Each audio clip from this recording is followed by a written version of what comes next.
You've landed inside Launch Street, the Business Innovation Podcast, where we interview top innovators out there shaking things up so you can innovate, differentiate, and get further faster. Since you're here, we know you're the type of person that recognizes the importance of unlocking your innovation advantage so you can compete and win. And now, your host, the person that has worked with leading companies like Disney, Procter & Gamble, Aero Electronics, the U.S. Army Research Labs, and Red Robin on upping their innovation advantage. Tamara Gontor. Hello, innovators. Tamara here, your host extraordinaire. This podcast is brought to you by Ability Digital, business growth strategists who examine your company and its challenges in order to utilize the appropriate digital resources and tools to move your company forward. And hey, check this out. I didn't want to just bring you a sponsor. I wanted to bring you some valuable insights. So I interviewed the founder of Ability, Derek Kuhn, partway through the podcast. He's got some good stuff to say, so listen for that. And also, you'll see that they have a digital assessment that they are offering to our listeners free of charge. It's something that other clients pay a ton for. So whatever size business you are, I would suggest that you click on that and check it out too. The link's in the show notes. All right. Pivot, disrupt, transform. 3 words that can be kind of invigorating and kind of scary all at the same time. They take you on an emotional roller coaster. Yet, I think we all know they are essential in business today, in leadership today, in the roles that we're in. So many of the traditional ways of doing things are gone, or they're going to make you irrelevant. Both are bad. So with that in mind, I have on Marcia Daszko to talk about all of this kind of stuff, about how to pivot, disrupt, and transform. She's one of the world's leading business strategists and author of the book, wait, can you guess the name? That's right, Pivot, Disrupt, Transform. So what struck me about our conversation wasn't just how to innovate, but also what to stop doing as leaders. We need to stop doing as many things as we start doing, and in some of our cases, maybe even more. All right, let's dig in. Marcia, I'm so looking forward to this conversation. I can't wait to dig in. Me too. We'll see how deep we can go. As deep as we can. All right. Yeah. So speaking of going deep into the recesses of your memory, what's your first memory of being innovative? Well, to me, innovative means something very different. And when I think back about thinking differently, the first recollection that I have is when I went to an Iowa cornfield with my grandpa and my dad. And I was about 4 years old. And my dad said to me, don't get lost, because the stalks were over 6 feet tall. And I'm a little kid going off to play. And of course I got lost. So I started to cry. And then I was calling for my dad, and he said, where are you? And of course I didn't, I'm in a bunch of corn stalks. Right. I'm in the corn. Yeah, exactly. So I stopped crying because he heard me. And then he said to me, keep crying. And I'm like, what? Like your parents never say, keep crying. They always say, stop your crying. Right. And so I didn't know what to do. So that was, I think, probably the first time that I can remember that such a bold, different idea was put in, into my head to do the opposite, to do something different. And so when I reflected back on, wow, what was that first innovation? That wasn't taking an idea to market, which is the way that I define innovation now, but it always starts with thinking. Yeah. Think different, thinking bold, thinking something disruptive. So thank you for clarifying that, because I wasn't sure where you were headed. I'm not going to lie. I was like, I wonder where's she going with this one. But I think your point is really well taken, which is it's about thinking differently in whatever it is you're doing, or about your work, or about the situation in front of you. And sometimes doing the opposite of what you think is the normal is actually the better thing to do.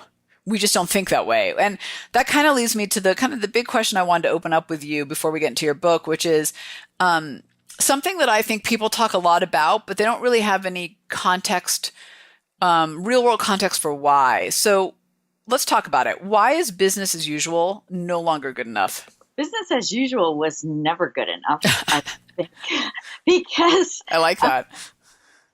business as usual. What's usual? Because from back in whenever business started, it's always either had to improve or most likely innovate. We had to the innovators of the time, the business people at the time, they were always trying to improve their product, their service, their marketplace, their the growth of new markets. So there is no business as usual, but I think that the greatest thinkers are always thinking about how can we not only improve, because I see business strategies as three things: improvement and quality as a business strategy, innovation as a business strategy, and quality, focused quality to serve clients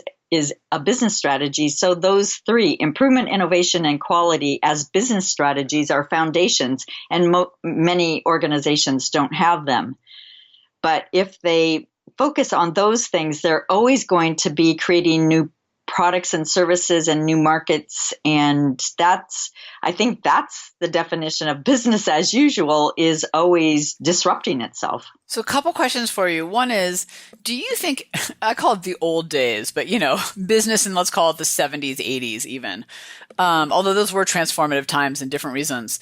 Do you think we could just do the same thing for longer? Meaning like our ability to do what's quote unquote working in the moment is shorter than it used to be. Hopefully that question even makes sense. I can see the cycles in my head. I'm not sure I'm asking the question clearly.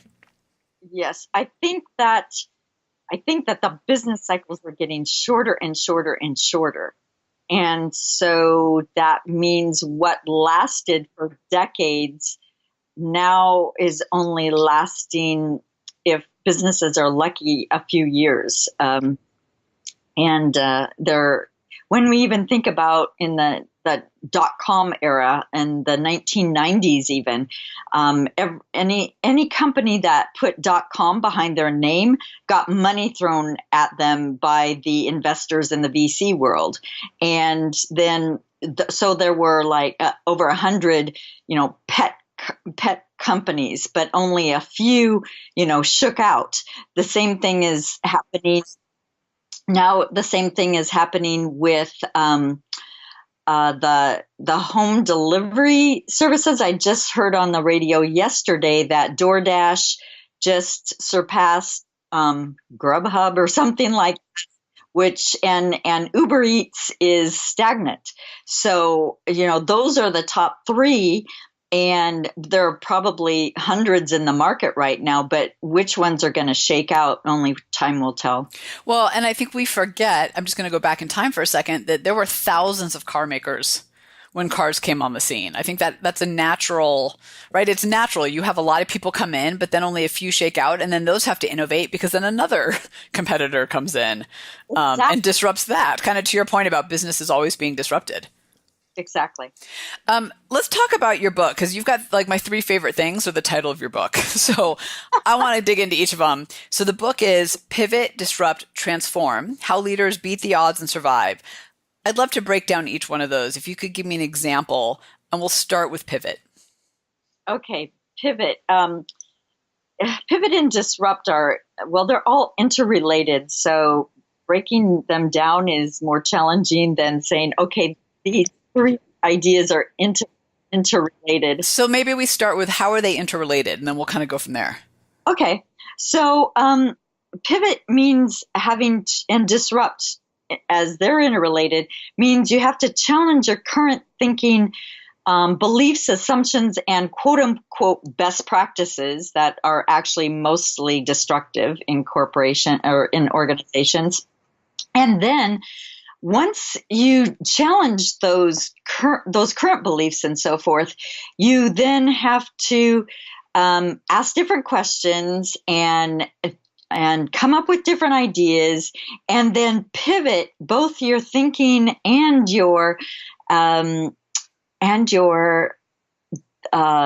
new processes and systems, create new ways to do things, create a new path from the idea all the way to the value that you want to serve the customer. So it's idea to value to serving customers, current customers, and new markets.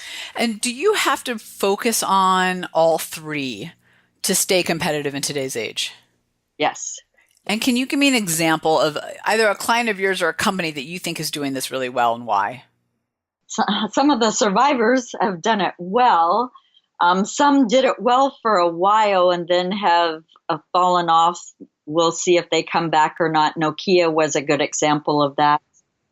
I know that, for example, one of my clients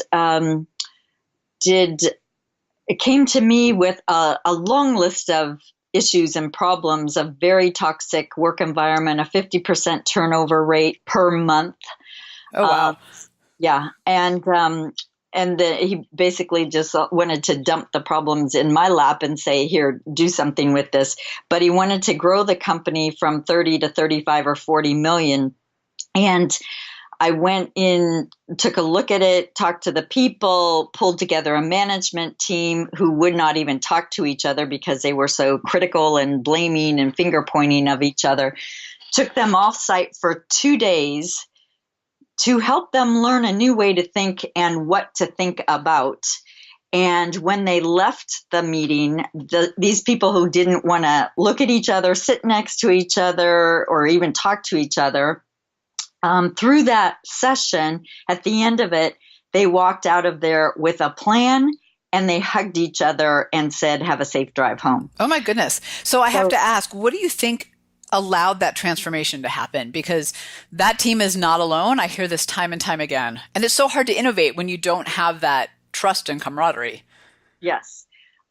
They didn't know what else to think or do. So when there were problems, failures, issues, mistakes, they pointed at each other instead of coming together and saying, something in our system, something in our process isn't working. Let's work together to figure out what are we trying to accomplish together. So what's our compelling purpose and aim? And how are we going to do it together? By working together, we can figure this out to better serve our customer.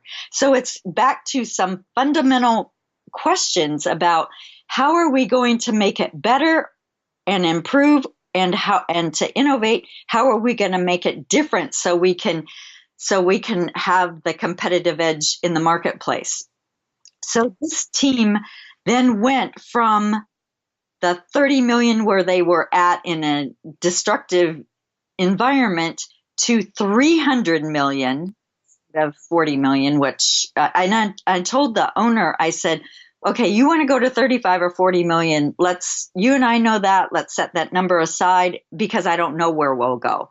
And then we took off, and both by their learning and implementation of what I taught them, they were able to go places they had never even envisioned before. That's amazing.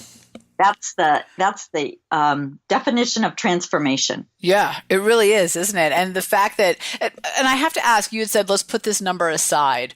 Is that a matter of, look, we shouldn't set false goals that we, pull out of our backsides? Or is there another reason to put that number aside versus saying, now that a team's transformed, let's align them towards this goal? The reason to set numbers aside, and I want to be clear because my clients, when they're so shocked when I tell them that they should not focus on the financials and the metrics and the arbitrary numerical goals, they just freak out because that's what they spend their time doing. When they have their management team meetings, if it's 1 or 2 days a month or quarterly or whatever, that's how they spend their time.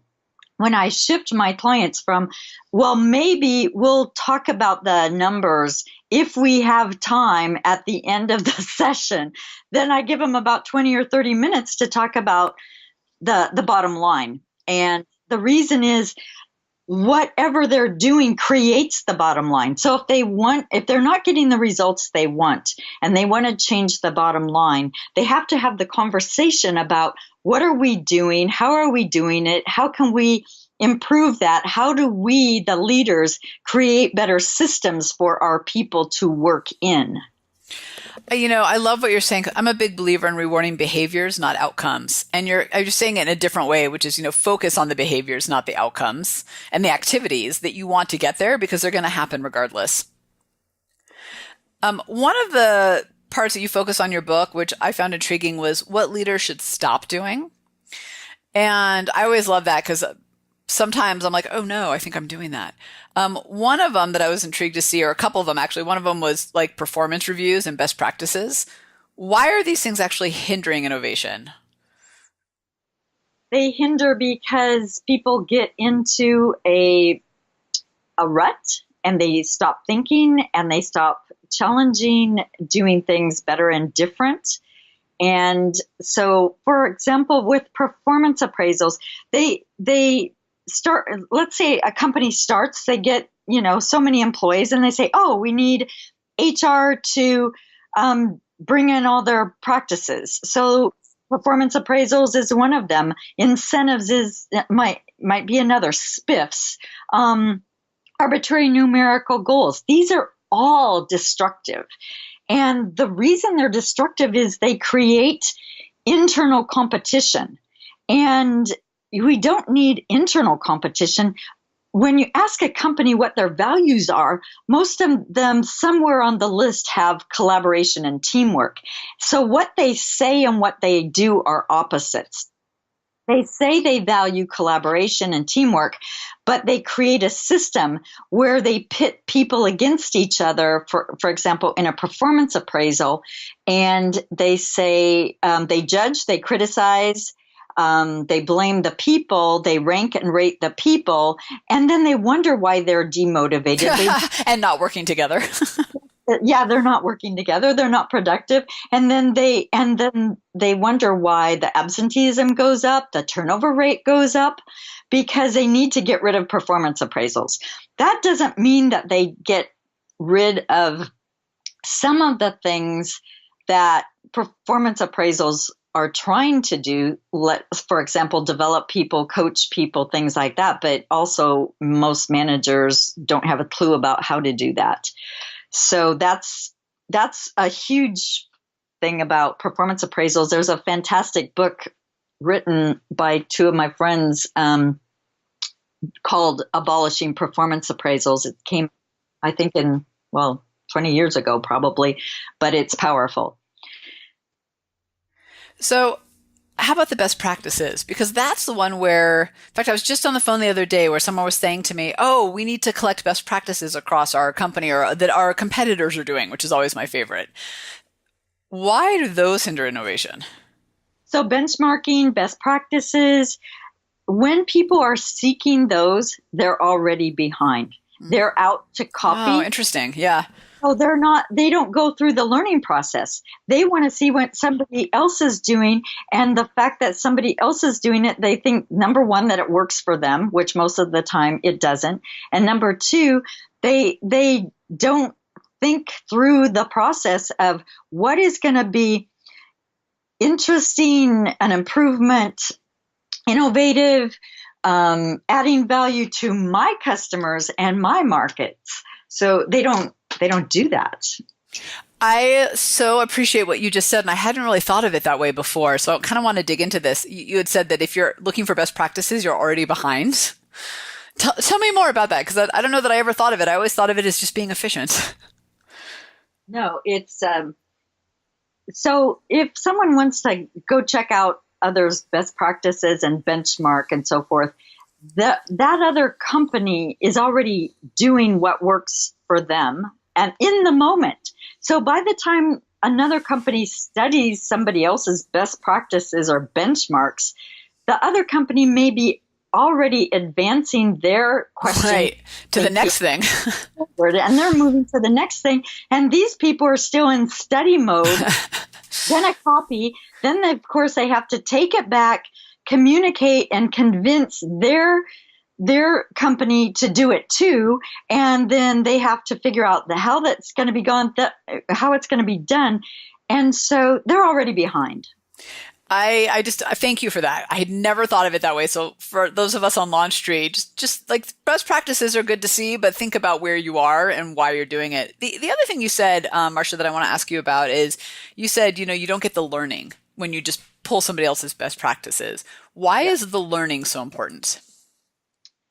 The learning in my thinking is leadership, because the greatest leaders are people who are continually learning, open to learning, committed to learning. I don't really care how they do it. Some, people figure out what works for them. I've had clients and myself, it's everything from reading books, reading articles, watching podcasts or YouTube videos, going to live sessions, going to workshops and having interactions. Different things work well for different people that you have, or sometimes it's a variety. And that's so important, because in interacting, having conversations with people, asking questions over and over and over again, that's, and even further than that, when people want to learn about their customers, many times they say, oh, we'll do a survey, we'll do a focus group. Well, that's nice, but that's going to give you like 5% of what you need to know. What people really need to do is go out there and have the conversations with customers when they're using the service, when they're using the product. That's when you really learn. That's when you can get your ideas for innovation. You see how your customers are struggling, and out of that you can think of the next generation of products and services. Yeah, it's interesting as you're talking. I was thinking about when I very first started in business, I would often use other people's best practices. Like, this worked for them in the online world, so I'll do that. This worked for them and whatever, I'll do that. And it never worked for me. Never. Oh, wow. And, okay. Yeah. And I think part of the reason for that is all the things you're saying. And also, we have our own branding, our own filters, our own processes, our own people, right? Like our own customers. So I was trying to take what worked for somebody else and plug it into my world exactly as is, without putting it through any filters. And I think that's the other challenge that we face is we look at these best practices and we go, well, they did it that way, that'll work for us. But we have actually, even if we're in the same industry, have a whole different set of circumstances. Yes, and we love to go after the quick fix, the give me the recipe, the make it easy for me. And it's like, great leaders don't do that. I mean, some people do that, but they're maybe in business, and over time, depending on service and product, they may, last 10 years, they may last 30, they may last 3 months. But it's because that copying doesn't challenge them to think. And great leaders are thinkers. They have two things: that commitment to continual learning and questioning, and courage. I feel like that first one comes up so much, that regardless of age, that desire to have that kind of growth mindset is so key to success, and regardless of whatever role you're in. Yes. I remember one time being in a taxi cab with one of my clients who was a really very, very committed student and was always wanting to learn about everything. And I felt sorry for the taxi driver. He must have gotten 20 questions. That's what the guy does all the time. Right. Everybody that he's in contact with, he asks everybody questions. He's curious, and great leaders are naturally curious. I guess they were 3 years old and never grew up. I love that. I hope never to grow up then, if that's what it takes. Yeah, exactly. All right. I am here with Derek, who is the president of Brility. So Derek, your company Brility is amazing at helping your clients think and act differently, and leverage an experimental mindset to stand out. So how does having an experimental mindset help you do that? Well, thanks, Tamara. I would say the experimental mindset is essential for long-term success and predictable success. We are all about building a system that is reliable for growth. And to do that, you have to challenge assumptions. The experimental mindset allows us to put our best foot forward, adapt and iterate, and really learn what is causal to work so that we have predictable success. We really are in a dynamic environment right now. Technology is changing, business is changing, and assumptions need to be challenged. So in order to do that, we need to craft careful experiments where we can learn, adapt, and grow. What's the downside of not experimenting? The assumptions. I mean, you see Blockbuster gets wiped out by Netflix. There is a graveyard of companies out there who thought they had it figured out, and they marched towards certain doom because others were out there experimenting and figuring out what works and what doesn't and adapting to the changing marketplace. Amazon runs 10,000 concurrent experiments at once. There's a reason they dominate e-commerce. Google does the same thing. Facebook does the same thing. Wow. So can you share with me one example of how Brility did that for one of your clients? We have a GIS client, which is a type of software that does mapping and locations. They are a small startup, but very, very well funded. And they are going up against a massive incumbent. And there isn't a current name or explanation for their offering. It's not commonly searched for or known. And what we had to do was run dozens of experiments to see what language at a high level resonated with their audience, which were anywhere from engineers to salespeople to VPs. And through that, we really found what surprised us most was not outcome and benefit-based promises, but actual screenshots of the technology, which seemed to immediately and intuitively have the users grasp how it was utilized. And there's a shift in the marketplace that people are sick of platitudes and promises. They want to see a little bit of how things are done. Those experiments were very revealing, and we're doubling down on them for the client now, and it's very successful. All right, Launch Readers, what we need to figure out, I know I'm going to go do right now, is figure out where I'm experimenting and where I'm assuming. Derek, thank you so much for coming by. Thank you. I'm curious, kind of the subtitle of your book is How Leaders Beat the Odds and Survive. I'm wondering, kind of in your research for the book, or as you kind of pulled it together, what examples or stories, research did you come across of leaders beating the odds that maybe would surprise you or would surprise us? I think that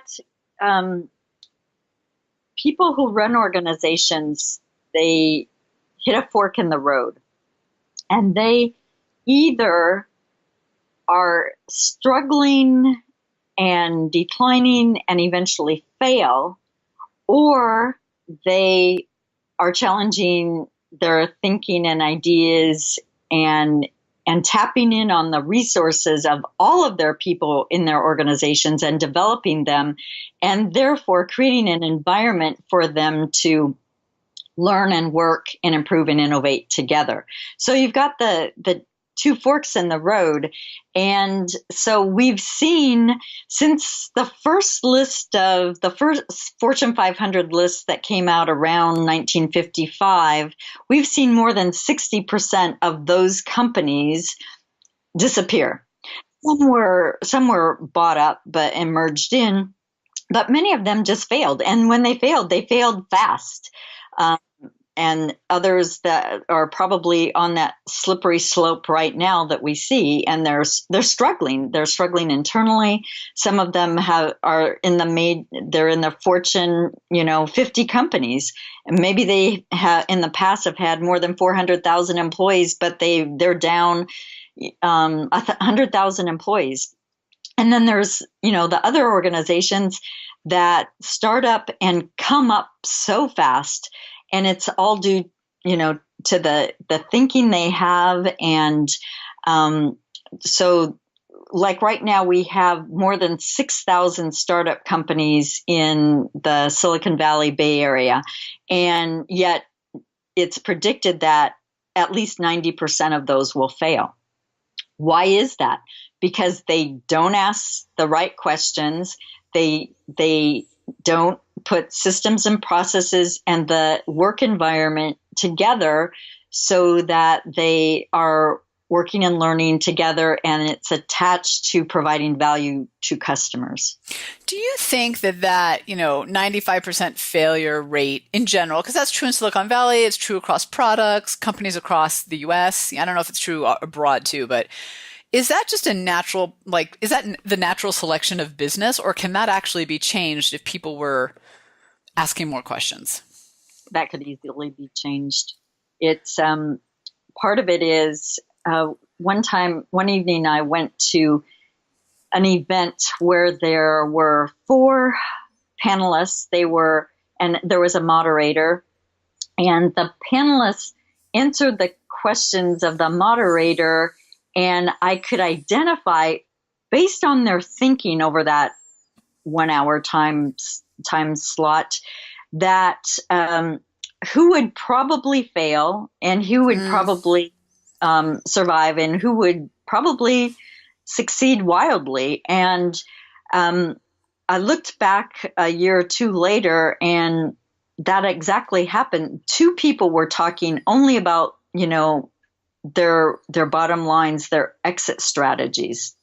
Oh. You don't start a company thinking that's funny. You're going to pull your money out of it with no focus at all on customers and markets and future and giving back or making a difference or contributing. And one man who is the startup CEO, his thinking was phenomenal. It was all about his customer and value and his developing his people and doing all, strong foundational things to create an amazing company. That's fascinating to me on so many levels. And part of it makes me laugh because it's so presumptuous, right? Like you haven't even built it yet. So how do you know I have a colleague who I adore him greatly, but he said, I have a company valued at $20 million, something like that. And I said, how do you know? And he said, I have the Excel spreadsheet. I've done the numbers. And I was like, that's interesting. Have you sold anything? And he said, no. And I said, well, I don't know that you really know that until you start to build some sales. And so you have something to project off of. And he's like, I've done the math. I was like, based on percentages of marketplace. I'm like, that's great. But I don't know, maybe it's just me and maybe that's what you're saying or not. I'm always blown away. And it's the same with new ideas inside companies, not just startups, of, people who think, let's say people. I think valuing an idea based on a piece of paper is very presumptuous and usually inaccurate. Yes, it's like when I'm smiling because your story reminds me of the many, many, many people with their ideas who go to the VC firms and say, oh, if we just get 1% of the market, we'll be a $1 billion company. And the VCs just laugh. They've heard this, millions of times, probably. Yeah. What they want to know is, what are you delivering to customers? Right. That's what they want to know. Is it different? Yeah. I mean, I could go on about this as one of my many soapboxes that I have to get on, but it's just, I think we need to really move past, kind of to your point though. I mean, you saw it on the panel, right? They were thinking way ahead when they haven't actually provided the value yet. So that's interesting because part of me wondered if it was really just natural selection at this point, or if there was something, because that number has not moved in years, that 95%. That failure rate has been like that for a long time. Yes. Which is another reason to challenge it, right? Maybe it's time to start crying, to your earlier question. Well, it's like sometimes I teach MBA classes, and I taught one last year, and we were talking about leadership, and my class said, Marcia, why is it that we haven't heard before what you're teaching? And we're in one of our last classes of our PA program, and no one has presented us these ideas. And I hear the same thing from my clients. The CEOs, the presidents say, Marcia, why haven't we learned this before? And I said, because most schools don't, most colleges and universities are not teaching it. And we need to be teaching systems thinking, statistical thinking, and I don't mean the old statistics of chi-square and t-tests, which I took, but instead we need to be teaching about how to think about theory of variation and what Dr. Walter Schuhart taught about plan, do, study, act, and how to create control charts, which are very simple. And those basic tools are needed for leaders to know how to manage and have statistical control, of the organizations. Yeah, it's really bringing it back to some true critical thinking skills that we have lost along the way for sure. I want to bring it back to you for a minute. When you think about kind of your approach to things, how do you innovate? I ask questions and I have conversations with either my clients and or some of my toughest colleagues to challenge me and challenge my thinking. And I'm continually learning. I hope I'm an avid reader, and I love to go to workshops and conferences. And when I'm also invited to be a speaker, I always interact with my audience. I don't care if it's 20 people or 200 or 2,000 people. I want interactive sessions. And that's how I keep learning. So I keep asking, how are people learning? How are people thinking? Why are they doing what they're doing? How can we help them think differently? And yet it comes back to they need a foundation. They need a theoretical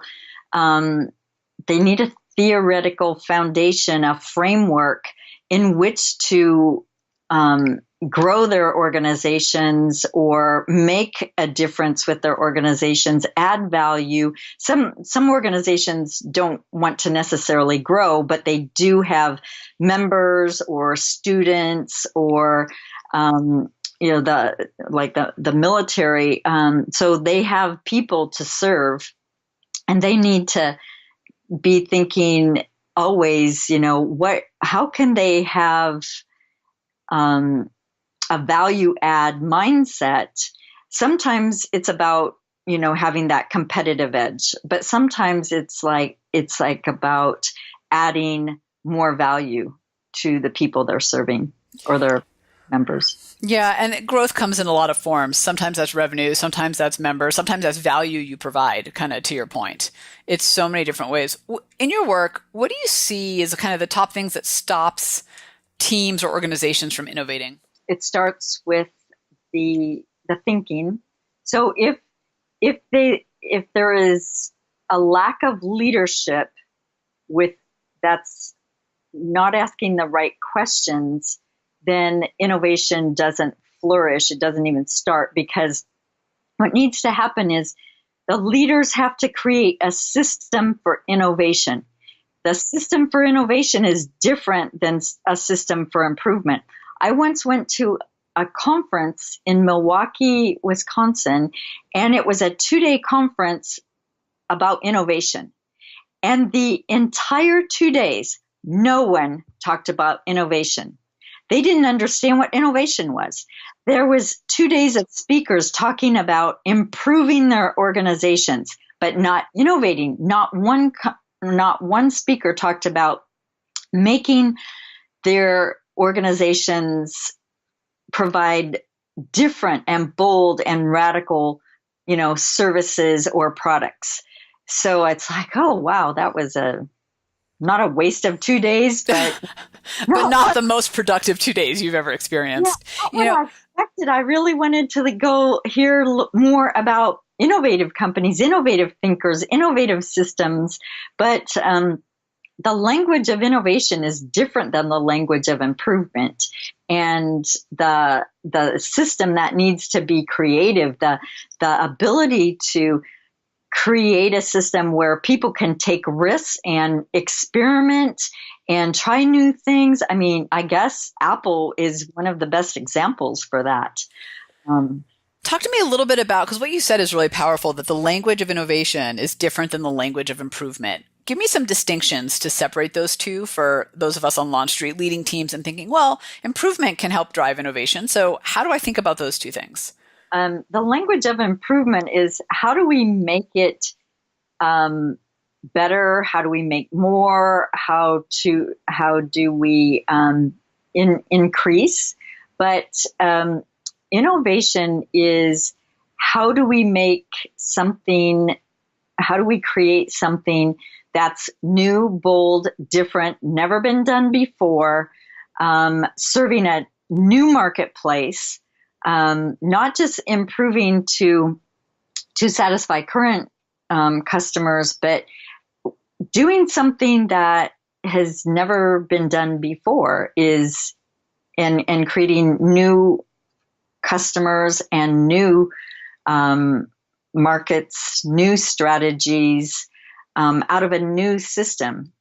That's the difference. One is better, and one is better and more, and the other is new and different and bold.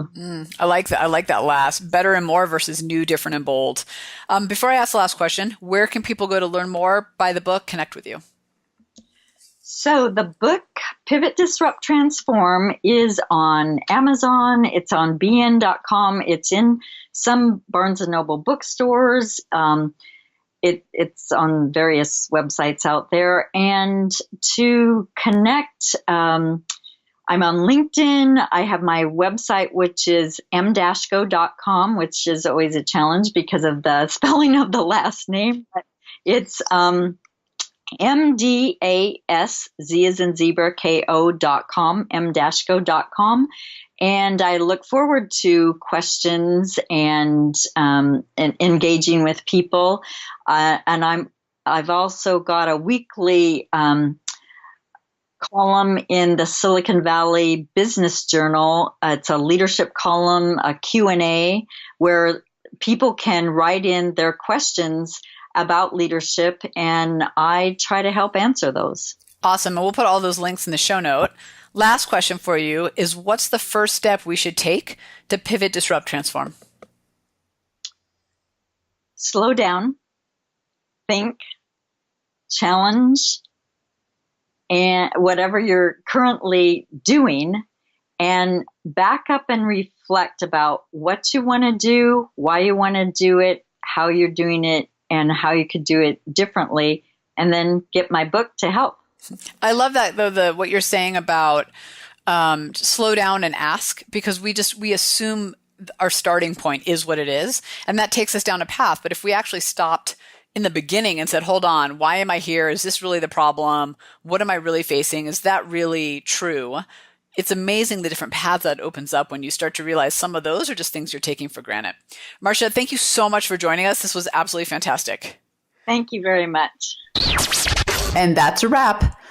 I feel like Marcia gave us some great context for what pivot, disrupt, and transform even mean. And now that we know what it means, we can put it into action. I think that's the beauty of this interview, is it gave us some concrete ways of thinking and doing. So let's go do that. And hey, to get you started, go to our website and take the free innovation assessment, the IQE, to get a glimpse of your innovation superpowers. It makes all that innovating easier to do when you know your natural strengths and how you do it. All right, Tamara out. Thanks for hanging with us on Inside Launch Street. If you know someone that is truly ready to unlock their innovation advantage, have them join you on Launch Street. Discover your innovation advantage. Build a team of high-performing innovators and ignite ideas and solutions that create massive impact. GOTO, launchstreet.com. Remember, innovators, if you don't take the leap, somebody else will.